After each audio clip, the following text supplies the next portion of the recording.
মৃত্যু কি শেষ, নাকি মৃত্যু এক নতুন যাত্রার শুরু? আপনি কি জানেন আপনার প্রিয় মানুষটি মৃত্যুর পরেও 12 দিন আপনার বাড়ির আশেপাশে থাকে? সে আপনাকে দেখে, আপনার কান্না শোনে, কিন্তু কিছুই বলতে পারে না। আজ আমরা জানব সেই গোপন সত্য যা বলা আছে গরুর পুরাণে। কেন আত্মা 12 দিন বাড়িতে থাকে, আর সেই সময় সে কি কি খায়, সে কি কি যন্ত্রণা ভোগ করে। মৃত্যুর পর যমদূতেরা আত্মাকে যমলোকে নিয়ে গেলেও তার পাপ পুণ্যের প্রাথমিক হিসাব সেরে 24 ঘন্টার মধ্যে পুনরায় পরিবারের কাছে পাঠিয়ে দেওয়া হয়। আত্মা তখন নিজের শরীর ও প্রিয়জনদের প্রতি তীব্র আকর্ষণ অনুভব করে। এই দিনগুলোতে আত্মা নিজের বাড়িতে ঘুরে বেড়ায় এবং প্রিয়জনদের নাম ধরে ডাকে, কিন্তু তারা কেউ শুনতে না পাওয়ায় আত্মা অত্যন্ত অধীর হয়ে ব্যথিত হয়ে পড়ে।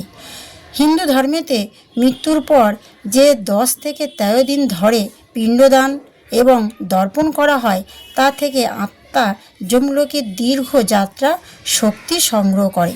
পিণ্ডদান না করা হলে আত্মা অত্যন্ত দুর্বল ও ক্ষুধার্ত থাকে।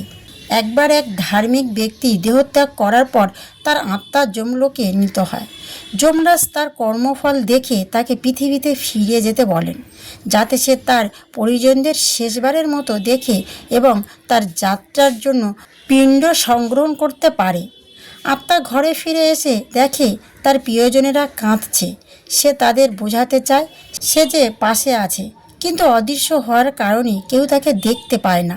মৃতদেহ পুড়িয়ে ফেলার সে তার পুরনো শরীরেও আর প্রবেশ করতে পারে না। পরিবারের সদস্যরা যখন প্রতিদিন পিণ্ড বা অন্ন নিবেদন করে, তখন সেই পিণ্ড থেকে আত্মা একটি ক্ষুদ্র সূক্ষ্ম দেহ লাভ করে, যা তাকে ক্ষুধা ও যন্ত্রণার হাত থেকে রক্ষা করে।